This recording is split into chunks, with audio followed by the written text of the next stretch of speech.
I'm Jeremy Ryan Carr. I am a freelance commercial director, sometime filmmaker, documentarian, dabble in photography, do a little bit of writing here and there as well. I have been self-employed freelance for 20 years, I think this year officially, and mostly to earn a living. I work in advertising like a lot of people do in the creative world. And, then I have numerous side projects and other things going on at all times. Welcome to Scratch, Claw, Push, a podcast about artists clawing out a place for themselves in the world. I'm Billy Joe Cones. And I'm Brendan Duke. Let's go. Well, let's dive in a little bit. So, Sure. I know that you... So I'm just curious. So let's tell our guests a little bit about our audience a little bit about like how you got started in the filmmaking. And I know that one of the big things that you worked on first maybe was the Ali Selim movie, Sweetland. Yeah. So that was not my first. So okay. So how it all goes is I was acting in high school, and I had even auditioned for Juilliard. I thought I was, I got the audition, but that was as far as that went. I had always also loved, I loved film. Obviously, I grew up watching movies. My dad and my grandfather. I mean, I watched all the old classics with them. And, I grew up like very much like a 1980s latchkey kid. I was seeing movies I probably should not have seen. But, if my dad wanted to watch it and, he was home on a Saturday or whatever, I wasn't told to leave the room. So very much had access to like all sorts of things and all sorts of different, influences and things like that. But I'd also always been very interested in photography and obviously then theater. And I kind of got into directing theater, when I was still in high school. And I'd written a couple of things. I put those on like at my school, and I directed like a night of like one act plays and things like that. And sort of like transitioned there. And then, the photography and the theater, the merger point there is of course cinema. It's motion picture. And so I started taking like motion picture classes at like, I forget the name of it, but there was a great access center in St. Paul, Minnesota at the time. That I took like 16, I was shooting 16 millimeter at like 16 or 17, like a Canon Scopic, shooting like daylight loads of black and white. I learned how to cut on a Steenbeck, like a 6-plate, 8-plate Steenbeck. It was great. It was fantastic. And just, having access to things like that was amazing. Of course, it's so much easier now, and we can get into that a little bit later. But anyway, so then I wanted to do it. I wanted to keep doing it. I wanted to do more, obviously. I wanted to get bigger. I was a kid. I didn't know anything. So I knew that this was like in the time period when things were really shooting. Speaking of like tax incentives, this is the time when things were really shooting in the Twin Cities, like the Coen brothers, and you'd had Fargo and you'd had A Simple Plan and things like that. And TV commercials were always big. And so, I one day I was driving around. I don't remember. I think it was maybe after school or something. And like I saw what was obviously a set. Like I developed a sense of what a set looked like, and their trailers and things like that. And I just kind of like knocked on a door. I don't even remember if it was labeled. I don't remember. I don't recall, but I know I knocked on the door, and like a harried line producer opens the door and looks at this kid standing there. And I'm like, hey, I want to do this, and I'll do it for free. And, I became a PA basically on the spot. And I don't even know, I forget how many television commercials I worked on as a PA. If anybody listens to this and remembers me from those days, please remind me. I don't remember. Do you know what set that was that you knocked on the door? No, I remember I did like a boat ad. I remember doing like General Mills stuff, like cereal ads and things like that. Yeah, it's been, in the interim, I've worked on hundreds of spots over the years. So, but yeah, I don't remember exactly, and I wish I did. But then, so from there, I graduated high school, and I have two uncles who live out in I don't know where they are now, but at the time they were living like in Huntington Beach, living like the Los Angeles, Southern California area. And they brought me out there like as a graduation gift over like the summer. And they had a boat and everything. We went out to Catalina Island, all that. And their neighbors were this great second unit director, assistant director named John Scott. And he was he'd done work with like, Roger Stone, or not Roger Stone, Jesus Christ, sorry. He'd done all sorts of work. He'd done big movies. I met him. He and his wife had been over one night. I told him, like, I've been doing PA work and I want to do this. And he was like, well, there's a movie shooting. I'm friends with like a line producer and an assistant director. And there's a movie shooting actually back in Minnesota at the time it was called Dairy Queens. And he was like, I'll make a call and see if I can get you on. They won't pay you anything. You'll be an intern or whatever, but it'll be experience. You'll be on like a real movie set. And I was like, 17 at the time. So yeah, when I got back to Minnesota, I drove down to the set of Dairy Queens. I got a call from the line producer and I drove down the set of Dairy Queens, which then became Drop Dead Gorgeous because they couldn't use Dairy Queens. Yeah, that was kind of my first, big thing. I was on a real set, with like, real actors and things like that and cameras and things. Yeah. Oh God. Yeah. Allison Janney was so sweet to me. Allison Janney, Ellen Barkin, Kirsten Dunst, fantastic. Yeah, they were all Amy Adams, just an absolute doll, very charming, wonderful people. Very kind, very sweet, very generous. It was a great experience. I loved it. And that movie's gone on to become like, a cult hit, which was amazing I think to a lot of people who were involved with it. I hope the director's been able to capitalize on that because he was a good dude. And, the movie was, I think, maybe a little ahead of its time. I think maybe it just, who knows, right? But it's people love it now. I get a lot of attention. I was just a PA for like, the tail end of the thing, but just like having that credit or whatever. People ask about it all the time. It was fantastic. So yeah, so that was kind of that. And then yes, the Ali thing came. That was a little bit later. Ali was.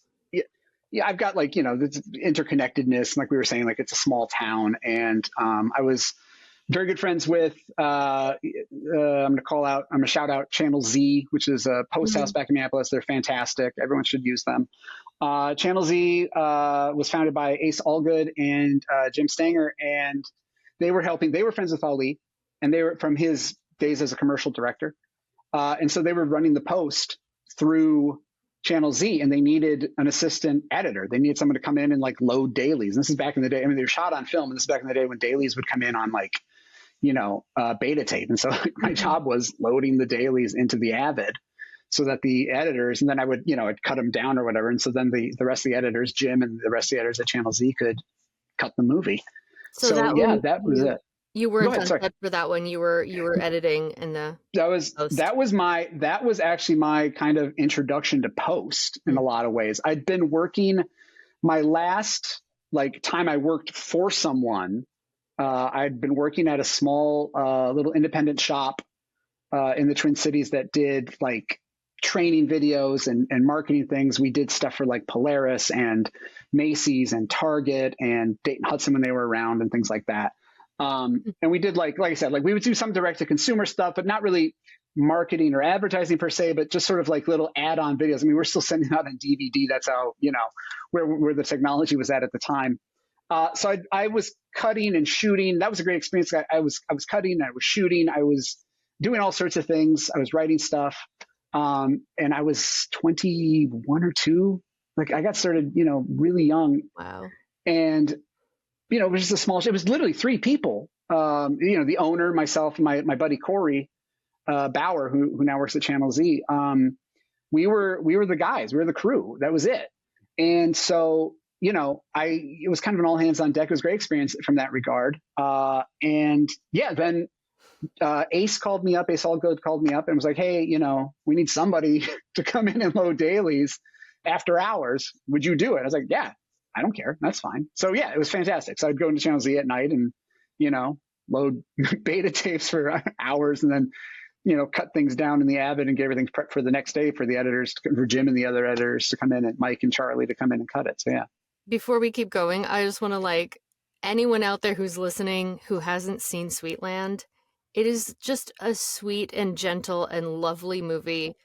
A lot of people friends of mine, were in it in small roles. And then, of course, you have Alan Cumming and the woman whose name I'm never going to remember, who plays River Song in Doctor Who, who's amazing, and Elizabeth Reeser, and all these people. And the movie is just, yeah, she was so young then, and she's so good in that. And playing, a German immigrant, like it's a delightful movie.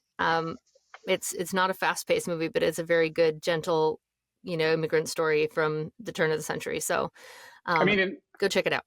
Ali is someone you guys should have on, because Ali, that was, it's his story to tell, but that was a passion project. He'd been trying to get that made for a very long time. And yeah, it just kind of all came together, and it was fantastic. I mean, it won a Independent Spirit Award. Mm-hmm. And yeah, now Ali just finished doing some big Marvel series. He and Jim cut it, and Ali directed this big Marvel series.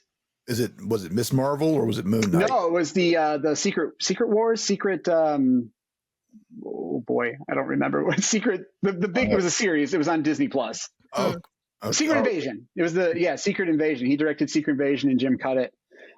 So, he's done okay. He's done okay since then, but yeah, no, it was a fantastic experience. That was a highlight of my career so far, was getting to meet Ali, getting to be part of that whole thing. And Ali's been a mentor to me kind of, this whole, on and off for years now. I mean, I still feel like I could call him up and I still would have questions even at this point in my own career. Very giving, very sweet man. Great movie. Yeah. Well, and it's the type of movie that I feel like we've talked about on this, on our show before, but like that maybe wouldn't get made now, unfortunately, because it's based on a short story by a Minnesota author, I believe. Yeah, I believe that's correct. Yeah, I've read it. I just don't remember who wrote.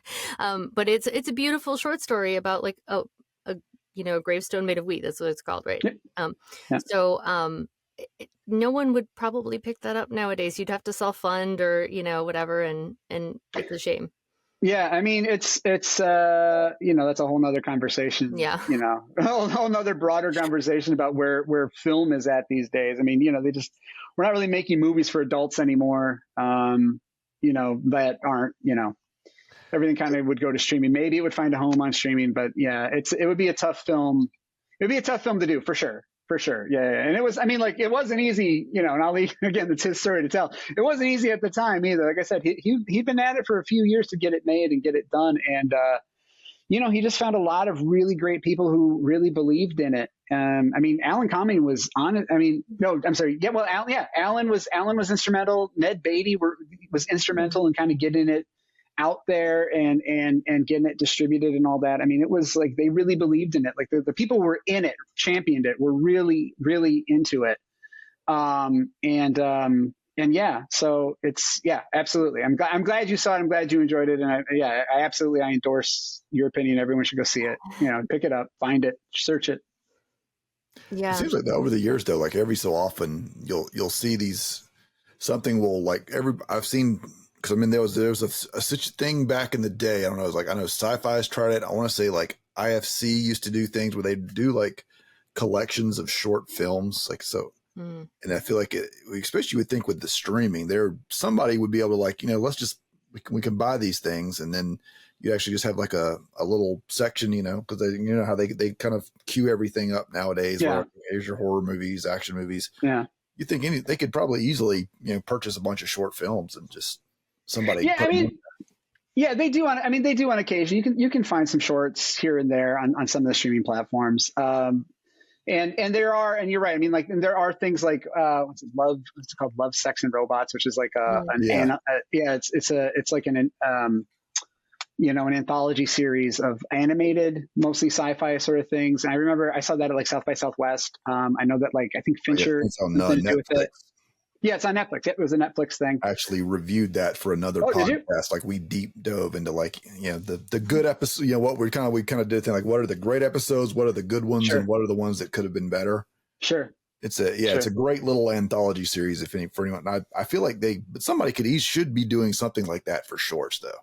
I feel like if they wanted to, they could.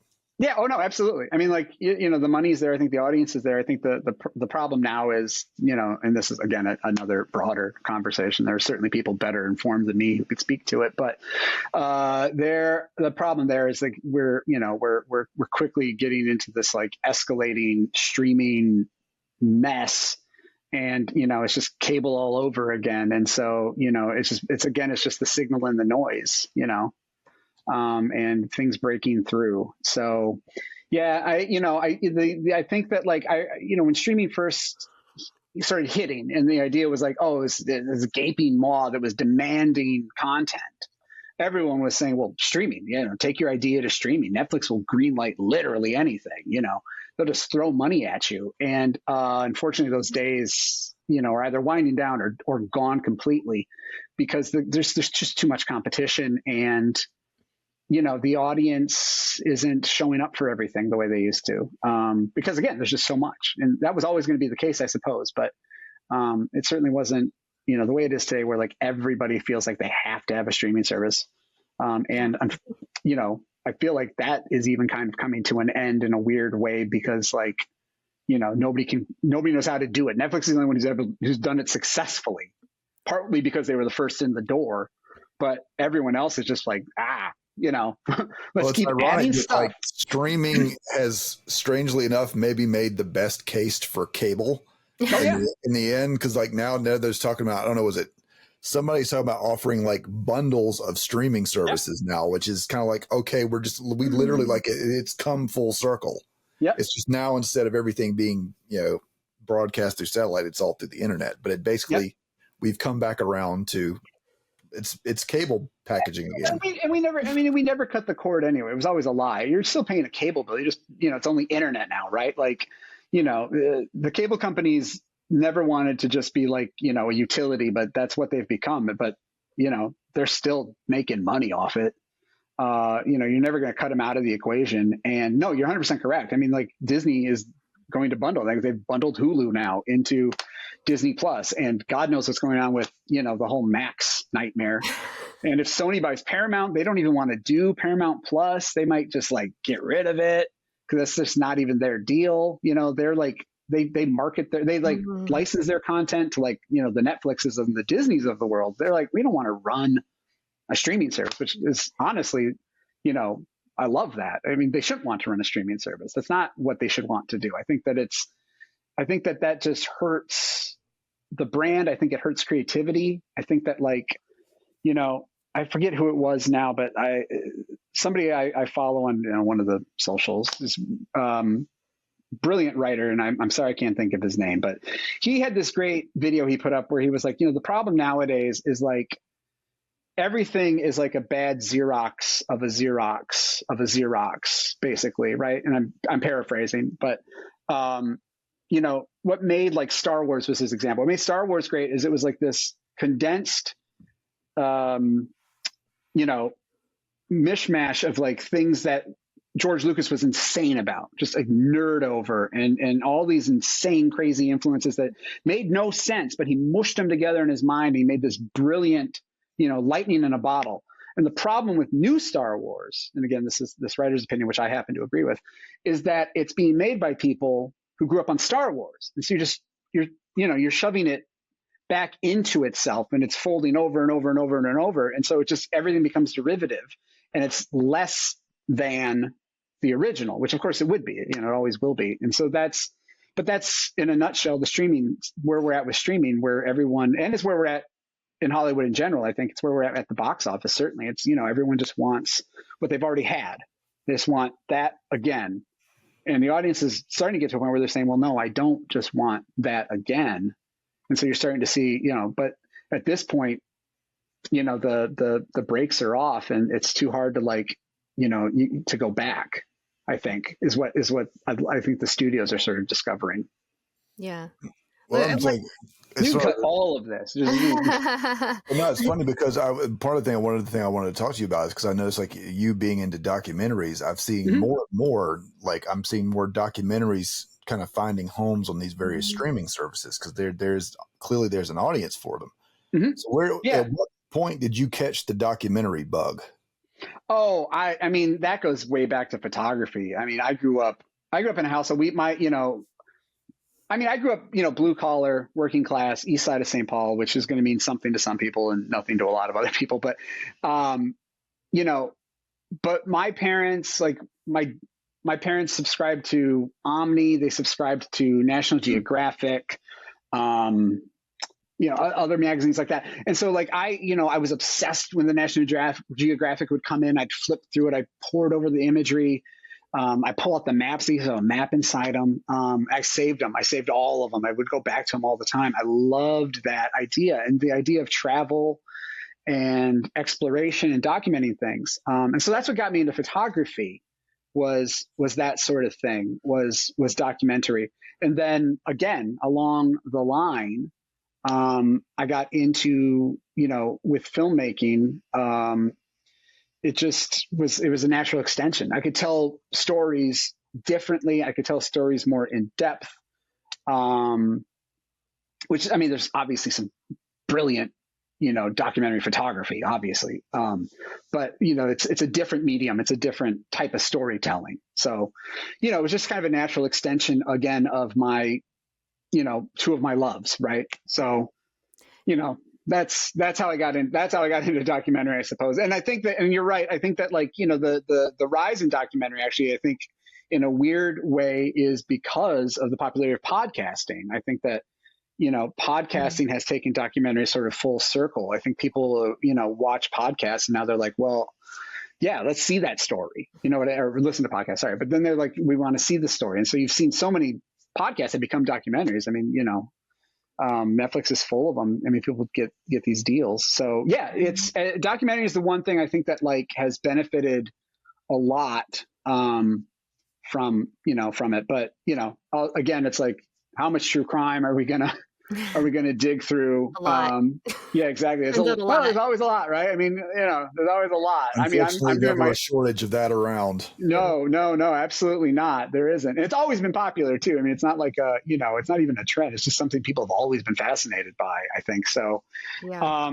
but yeah, it's but you're seeing other stories too, complicated stories. It's the stuff that's like going on tour, like you were saying, your old roommate who's now going to con with a doc. I mean, it's documentaries are having a real great, not a renaissance, because they've always been there, certainly, and I think to an extent they've always been popular. But I think a broader audience, and I think part of that is people just, I hope, I don't know, but I hope that it's that people want real stories again. I hope that we're getting away from this, like we've seen the outer reaches of of an imagined universe, and we've seen gods fighting gods on the big screen, and now I think people want to hear about the small story. They want to hear about what's going on with their neighbor here on Earth and a real person and what they're doing. So I hope that's There's always been the idea of counter programming though, right? Because it's also like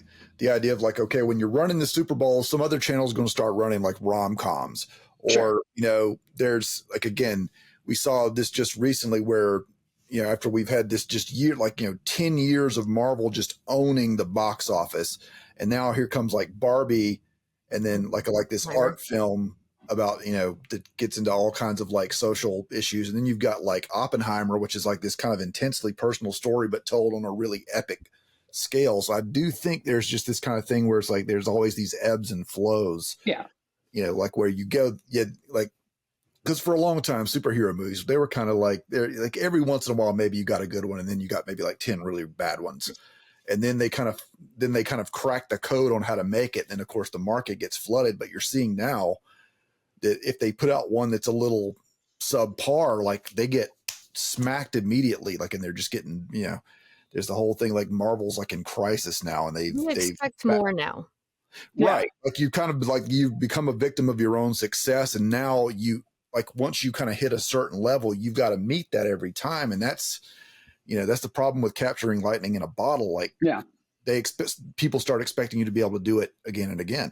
Yeah, and I mean a $1 billion box office is not something you're going to hit. I mean most of the time, and unfortunately now that's the standard, right? Like if you're expecting everything to make $1 billion worldwide, then you're going to be in a lot of trouble. You need to dial that back. But I mean, yes, I think that's true. I think that there's always been some counter programming. I think the problem is that the venues, the theaters, the theater chains are under such intense pressure.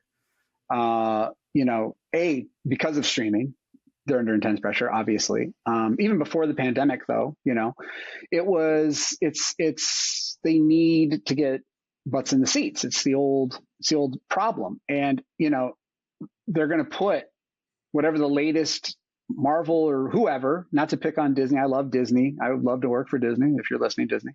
They're going to put whatever the next big thing is. If the studio spends $150 million to make a movie, they're going to put it on 4 screens, and 2 of them are going to be IMAX, and so they can charge more for the ticket because they need that opening weekend. They need that box office just so they can stay afloat.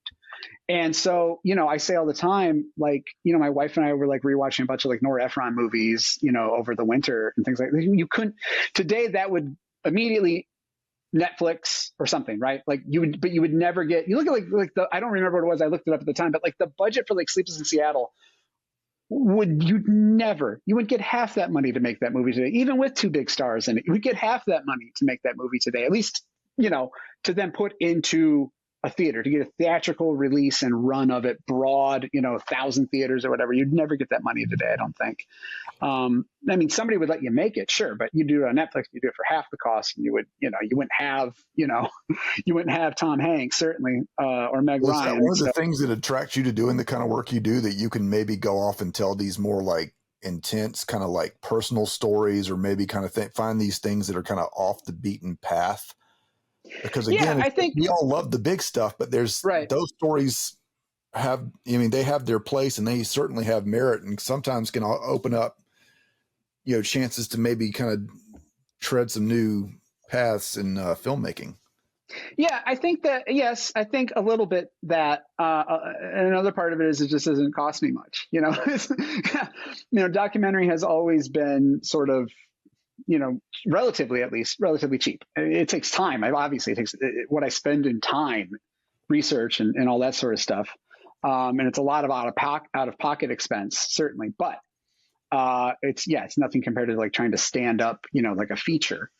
But that's why I do the advertising. That's why I do the day job, if you will. So speaking of the day job, you said when I asked you the questions, I sent you the questions to answer ahead of this, and you said that you didn't feel like you were a good employee, or you didn't feel like. And I probably shouldn't have said that about I don't know.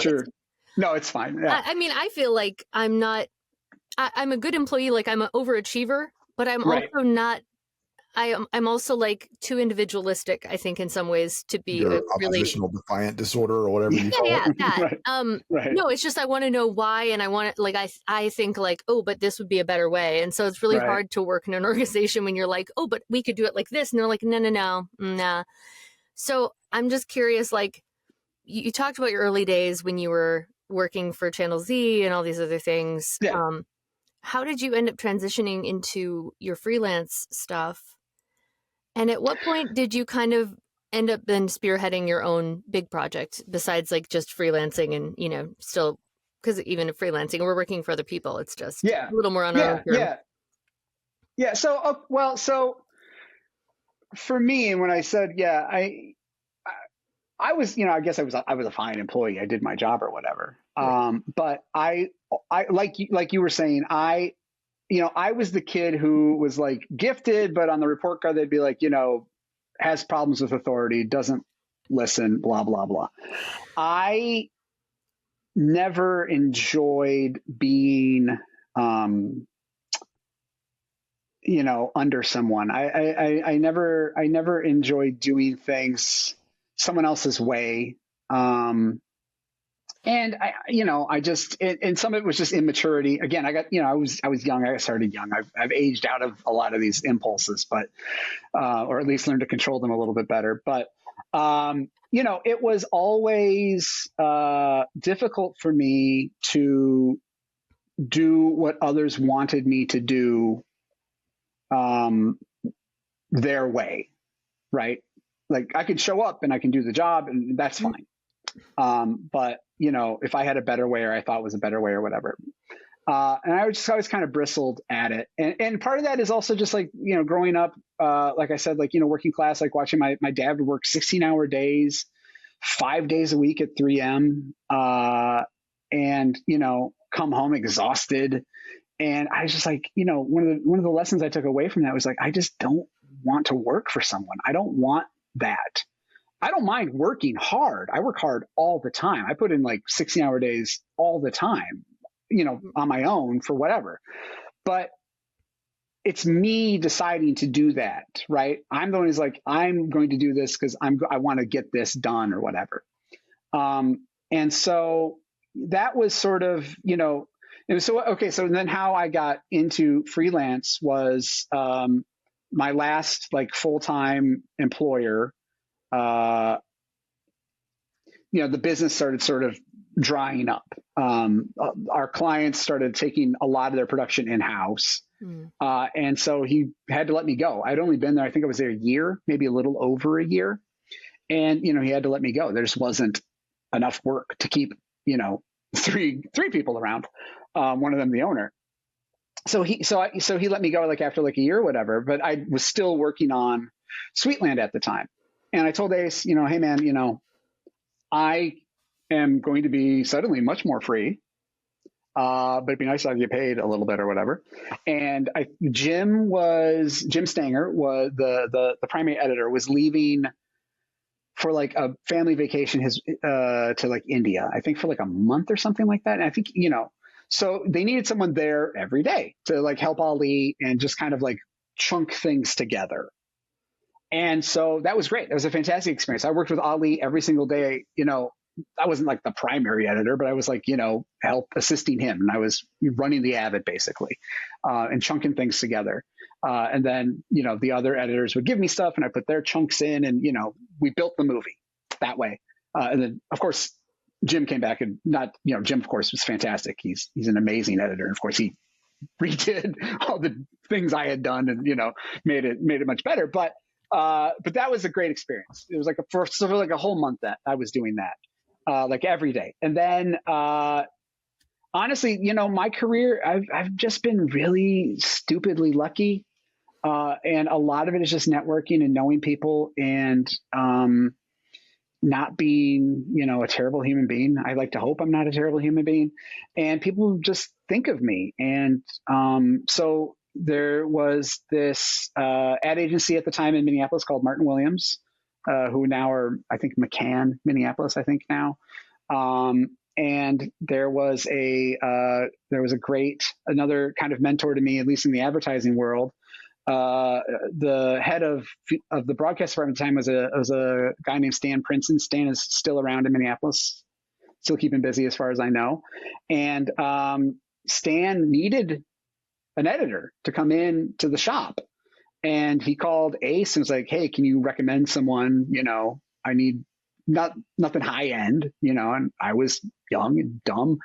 And he gets my name from Ace. I'll go to Channel Z. He tells Stan Princeton at Martin Williams to give me a call.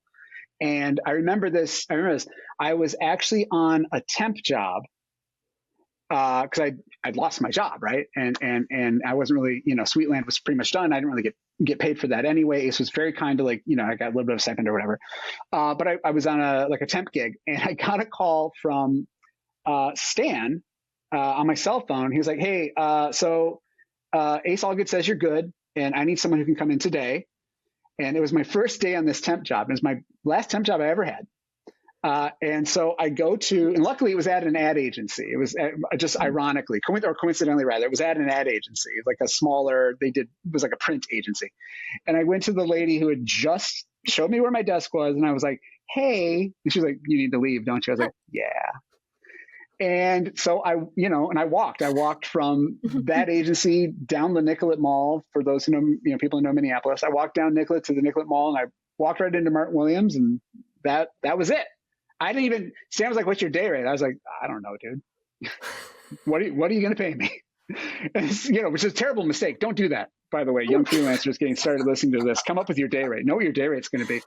Talk to other people and ask them what it should be. Find out what you should be charging. But Sam was very fair, and and I've obviously upped it over the years. But yeah, so that was it. That was it. So then that was and I was kind of like a permalancer there for like a long time. Like whenever they needed an extra hand on deck or somebody was out or whatever, they'd call me in, and God, yeah, and I just I really knew that agency well, and all those people became very good friends of mine. A bunch of them were at my wedding. It was fantastic. It just, that's so, yeah, that's when I say I love advertising. I have a soft spot for it. And I absolutely do. It's been very, very good to me in a lot of ways, not just professionally or financially, but, personally, a lot of my friends are from that world. And so it's a good day job. And I'll tell you that. So that was it. That was the start of my freelance career. And then it was just kind of word of mouth from there. I am the world's worst, despite the fact that I've worked in advertising and marketing. I'm the worst self-marketer probably you've had on this podcast. I've done, it's been people calling people and me getting referred and things like that, or people discovering me and then, and then clawing my way from post back into production, which is where I wanted to be to begin with. And yeah, it's just been, people taking chances on me basically. I mean, you say that you're the worst self-marketer, but to me, it's if you want to, even if later on it got a little, I don't know, I'm thinking of you knocking on that first door, that was the snowball tipping over the edge of the mountain and rolling downhill. It seems like your fearlessness or whatever in that moment, the audacity to do that kind of set off the rest of it. Yeah, I mean, I think that there's a lot of inflection points like that in people's lives. I think when you step back and you look at it, and I don't live a particularly, analyzed life, but I think if I were to take a step back and look at it like, I am right now, I'd say that's accurate. I'd say it's been, I think getting started young, not knowing anything and being, dumb, but also just willing to learn, it's got me here. Right. I think that's, and I hope I haven't lost that. I know that, I've gotten crustier as I've aged and learned things. But yeah, you kind of want, you hope you hang on to that if you had it. And, you're always willing to take on a new challenge and to do something different. Yeah. Do you think that I guess staying in that world of advertising? Cause I've heard of stories apparently the Scott brothers, Ridley and, Tony, who's no longer around. But they used to do with their company and they would go do a bunch of commercial works. And that's kind of where they would play and kind of try out new things. I've heard lots of other directors like Guy Ritchie, Spike Lee, and some really, really big names will often go off and do this stuff because that's where they kind of get to go kind of play on the down low, not necessarily down low, but they get to go do something where maybe they don't have that intense kind of pressure of okay, you got to have a blockbuster. So they have these little outlets where they can go and maybe kind of try some things. And then eventually, once you kind of work it out, bring it back to whether it's a documentary or a feature or a short. Yeah. Has that been your experience? Well, I'm not a Scott brother or a Spike Lee as much as I wish I were. Yes. So, I mean, advertising has always, the other thing I'll say is it's a guaranteed paycheck, right? And it can be very good money, especially back in those days. I mean, those were the days of, multi-million-dollar budgets on productions, which you scarcely see anymore. But yeah, yes, I think that's, it hasn't been my experience. It depends on the client. It's very give and take. The money isn't there anymore. And the experimentation, it's completely client dependent. It's going to be completely dependent upon the agency and things like that. The reluctance is to get it's other people's money, right? And so you're, to a certain extent, you're a little bit hamstrung if you're not a Spike Lee or a Scott or a Guy Ritchie. It's the same with I was thinking about this morning when I was kind of running through my thoughts for this whole thing. The music video world used to be that way too, and a lot of the reason why advertising, was so weird and avant-garde. To me, I think the heyday of advertising was like the early to mid 90s, especially in America, of American advertising, because you had this generational change. Like the Mad Men were retiring, and the younger people were moving up the ladder in the creative director side of that world. And you also had the influence of like MTV. MTV had been around for a decade. It was obviously endurable. It was a new youth culture had emerged. A new, much more affluent youth culture had emerged, and more influential youth culture had emerged because of MTV and things like that. And those directors, the people who were doing music videos, making very interesting music videos where there are basically no constraints. You go to the artist with a concept and you say, what do you think of this? Or, ideally that's how it works. It doesn't always work that way, but ideally it does. And so they kind of moved into the advertising world and changed things up there. But then, like anything else, the economy comes and goes, and at the end of the day, you're selling product, and they want a return on their investment. The client, the ultimate client, does, and it's nice to win awards, and it's nice to have like a really buzzy ad. But nowadays, with social media, I think it's we had another sort of sea change in the industry. Speaking of gaping maws, I mean, now it's just like, you're funneling things into, TikTok and YouTube and Instagram and all that. And so, you're always kind of chasing an ever dwindling budget. And yeah, sorry. So to answer your question, I mean, it's been sometimes my experience, but not always. I try to, with everything I do, I try to take it and twist it and put my own spin on it and do my own thing with it to the extent that I can. But always keeping in mind, at the end of the day, I'm selling somebody else's product. I'm playing with somebody else's money. It's their playground, and I'm just getting to play around in it. I'm curious, with your like documentary stuff, I'm like, what is your process? Cause like you've got quite a few things on there, and it's a pretty nice, diverse portfolio you got there.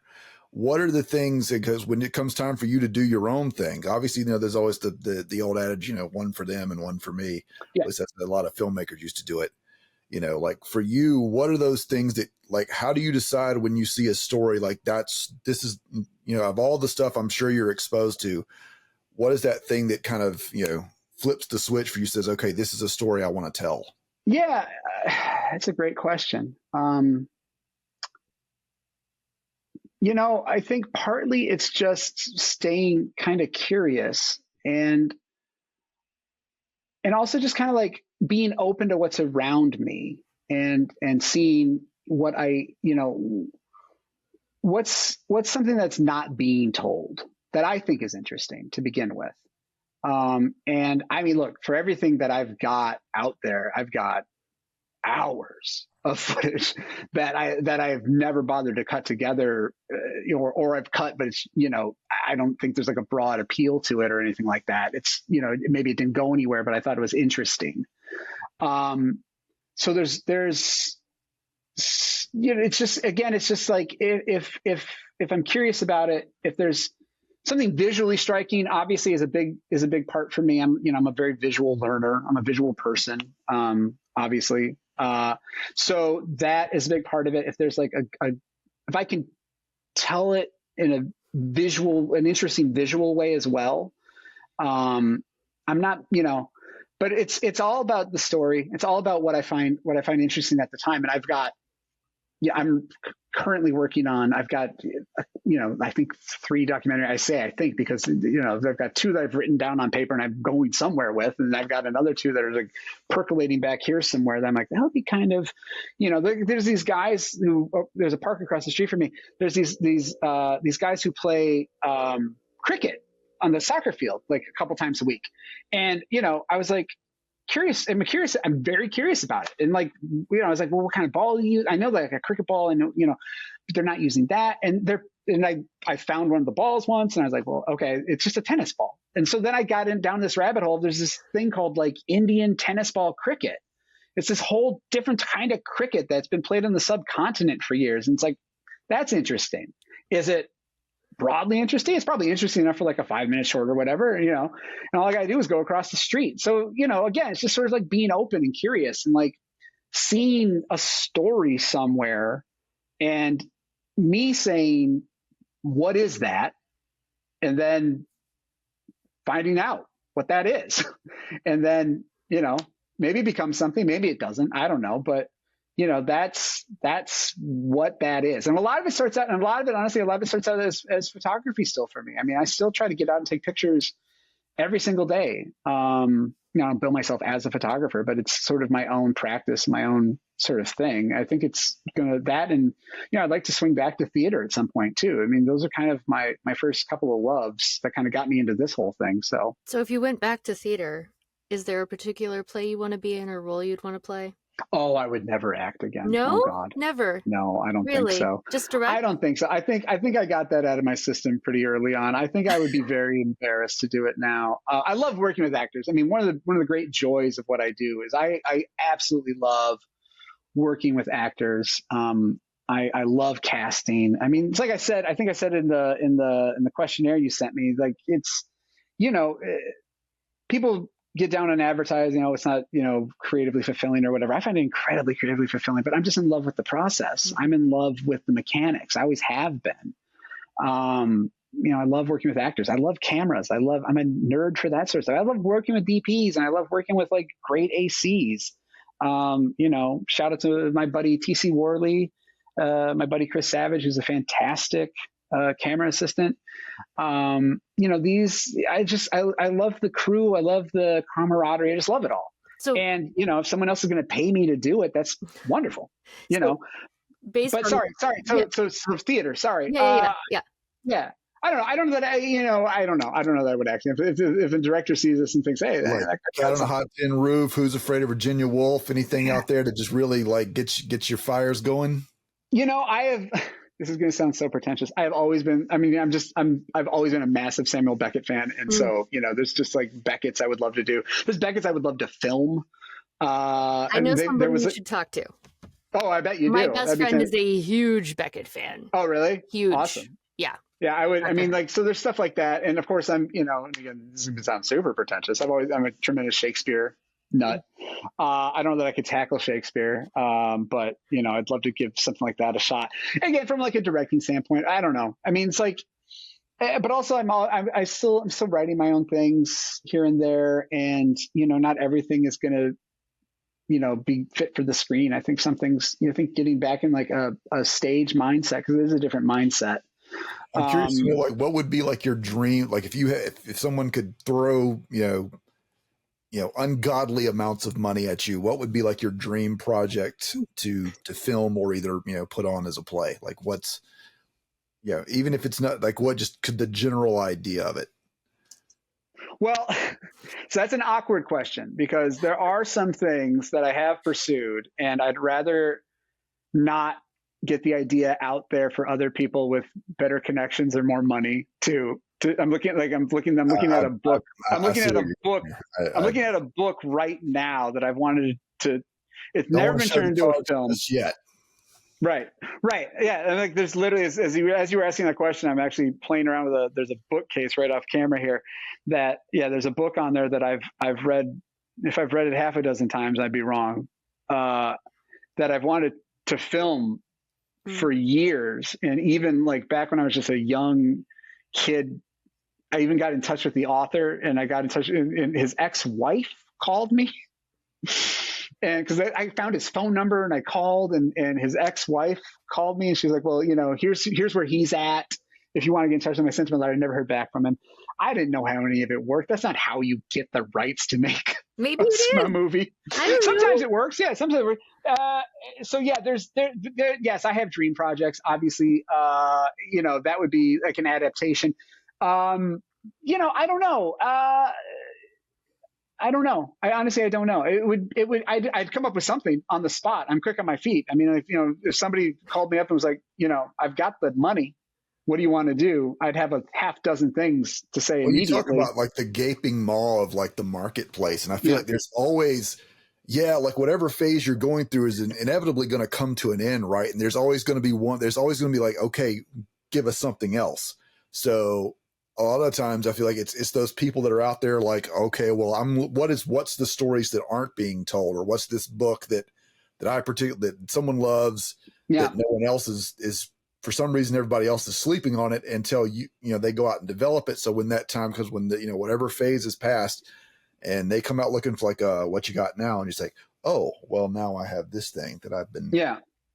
Yeah. I think to an extent that's true. I think that, it's a very interesting, we're in a very interesting place just generally at every end of the industry. Right. I think that like, there's this thing of like packaging, when the writers went on strike, a lot of it was over packaging, back when they all fired their agents last year, a lot of that was over this packaging thing. And that's a very interesting part of it, because now like every book is pretty much optioned before it's even published, right? Because it's the same agency who's repping the author is just going to walk it over to the guy who's repping the screenwriter or the director or whoever, and they're going to put an option on it before it even is read by anybody else, right? Before even the galleys are out. So it's a very interesting and competitive world where they're trying to, is it gatekeeping? Yeah, I think to an extent it is, absolutely. I suppose it's very much, it's just the conglomeration of the industry is what it comes down to. It's harder now. I don't want to whine, but it's harder now, I think, to be like an independent person and like try to do like somebody else's IP and get the rights to do that or whatever. It happens all the time, but it's a little bit harder, and you have to know the right people and things like that. But that's always been the case. So, whatever. But yeah, it's definitely, we're at a point where I think, hopefully people are going to come back around, like you're saying, and we can't remake everything forever ad nauseum. It's just not feasible. You can't do it. So hopefully that is happening, and hopefully we are going to see like, okay, let's dig a little deeper and let's do something else. And there's some very interesting things getting made even today. Like, I don't want to sit here, I don't want to curmudgeon. I think that there's some great stuff being made, even in the streaming world. Fantastic stuff being made. I really enjoyed the new take on Ripley. I thought that was great on Netflix. Oh yeah. It's my God. It feels like every frame of that you could just capture and just put on like a wall. Yeah. I mean, they were doing a lot of like, it's complete geeky, like, I was pausing. My wife hates watching things like that with me because I'm pausing. I'm like, and I'm texting like my friends, like, are you watching Ripley? Look at this split diopter thing they're doing. Things like that. And I was throwing out hard. I think my wife was getting like, I'm like, my God, look at that. Oh my God, this, it's like that National Geographic level photography where just every grain just looks beautiful. My boyfriend did that too. He paused a couple different times to point out the split diopter. I'm not. Yeah. It's great. They did such good work. They put it in so well, and it works so well psychologically. It works so well. So, but there's great stuff is being made. Even if it is, even if you're going back to like source material that's already been used before, like the new Shogun on Hulu is very good. So good. It's very good. Dude. Yeah, I think that there's a lot of room still. Obviously, yes, there's still a lot of room. You need to be hopeful. You need to be hopeful, and I think there's still a lot of room. And I hope that people are. I hope there is people want to see new stories. And I think it's going to come. I think we're going to get back to it. The question is, how does it? But like I was saying before, the brakes are off the train at this point, and so it's how do we slow things down so that everybody can prosper again? Can you prove to Cinemark that Sleepless in Seattle could be a hit? Or obviously please don't remake Sleepless in Seattle. Leave it alone. But something like that, right? Can we prove that would be a hit? Can we prove that that's going to get people into the theaters and buying popcorn and things like that? And, partly it's supply and partly it's like, look, you make it. You just make it. You just got to make it and just be like, here's what we're making. This is what we're making now. Warner Brothers slate this year is a bunch of $20 million movies. That's what we're making. We're not doing no DC. We're making $20 to $40 million movies. That's what we're putting out. You can take it. You can leave it. You're going to take it because what else are you going to do? And you just see what happens. I think you can roll the dice on things like this. You always have streaming as a backstop anyway. Take some risks. So yeah, I'd love to see that. And hopefully we're going to get back to that. But again, I'm hopeful. I think the audience comes back around. The audience is always going to dictate what we do, where things go. It's interesting to hear you say that because another guest we were talking about just the importance of the story and how, if you were, like you said, if you said we're only going to do these for 20 million, right? That's it. We're going to figure out how to make them for that amount. We're not going to put in all this extra stuff that we don't need that doesn't serve the story, right? Right. I think people wouldn't necessarily miss all of the extra stuff. Like so often the visual effects are, underdone anyway, because like all of a sudden somebody cuts the visual effects budget. So it doesn't get finished. So it doesn't look good. So, or they run out of time, whatever. And so it's like those things actually detract from last season of Stranger Things, Right. Where it's just like, oh, what was that? That was not good. Yep.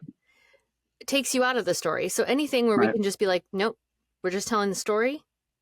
And however we have to do it, like you look back at some of the 80s movies and you're like, wow, this was all done with models. Yeah. This was all done tabletop with models. Yeah. Blade Runner. Like what? Yeah. Like, you look at that stuff and it's amazing what they used to be able to do. Yeah. Yeah. And the thing is like, it's all, what's interesting, and you're 100% correct. What's interesting is like all those movies are the influences of all the filmmakers today. And yet they're using different tools. It's like, yep. You like that. You like that for that reason. You can still do that. Those people are still out there. Mm-hmm. Those people are still in San Francisco whittling away with X-Acto knives and breaking up model kits and gluing things together. I mean, they're still out there. We're losing them, but they'll still do the work. You can still bring them in. They'd love to teach someone else how to do it and keep it going. Yeah, it's interesting. I agree. I think that I think that to go back to like Oppenheimer, Oppenheimer's definitely had its praise. But the insistence I don't think it's wanting for praise at this point. Right, after like however many Oscars they won. I think they should be good by now. Right. But to keep a little more on, I think that like you're looking at, the return to practical effects and practicality. The Fall Guy, the movie that's out right now, it's, everyone's like those are real stunt people doing real stunt work. And they've like, that movie's kind of fascinating from that standpoint, because it's like they went back, they did like every stunt that's done is in that movie, which is fantastic. It was real people doing them. Wow. So yeah, I think that like people it's like the wheels coming back around now, because it's after we've been just inundated with like all this CGI over the last 10 to 15 years, and now you see people are coming back around to like doing more practical stuff.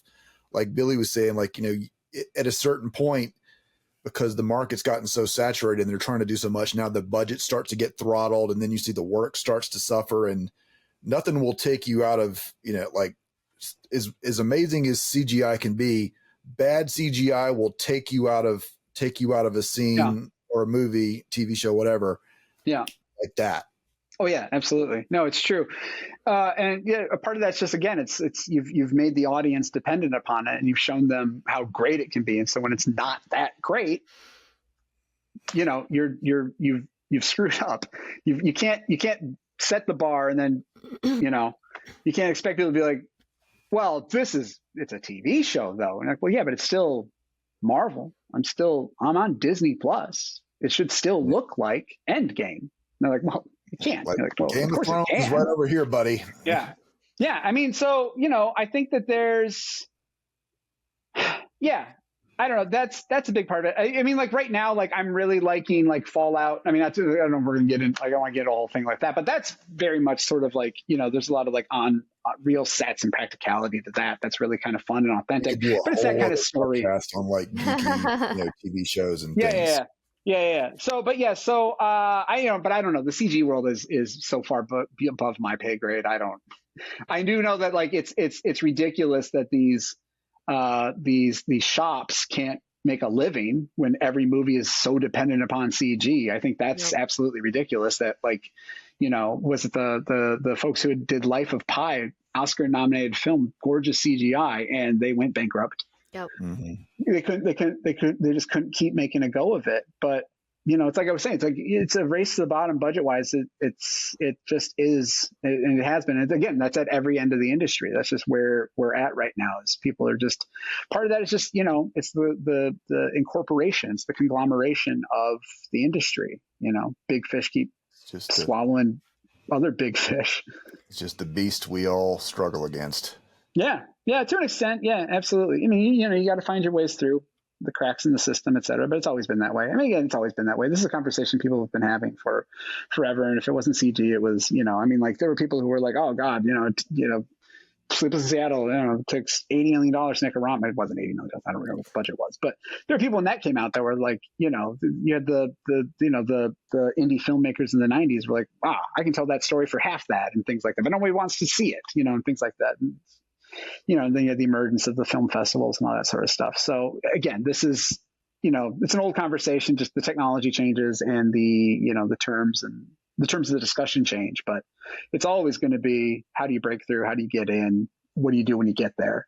And that's what really matters, is what you do when you get there. I'm not there yet. So don't, Well, I mean, as we're kind of over the hour mark, tell people where they can find you, find your work or find you on social. Oh, geez. I am not great on social. I am on Instagram. It's my name. I use my name everywhere. It's just Jeremy Ryan Carr. I have a website, jeremyryancarr.com. That's kind of it. I've got a, always kind of maybe going to come out photography website where I'll post some stuff. It's been sitting in the drafts version of Squarespace for probably a year now. There's always something else to work on, but yeah, so yeah, that's where I post my work. My Instagram is mostly just me goofing around. So you can give it a pass if you want to. I do post some photography there, but it's mostly just me goofing around with my pals. So, I'm not on Twitter anymore. I don't know anybody is. I'm not on Facebook. So awesome. So yeah, I'm not the most socially media active individual. I don't post to TikTok. I probably should, but I don't. You gotta pick your battles here. It's fine. It's fine. Yeah, right. I mean, you can't do everything. That will be all for this episode. To keep up with the show, follow us on social media at ScratchClawPush. If social media isn't your thing, you can contact us at scratchclawpush@gmail.com.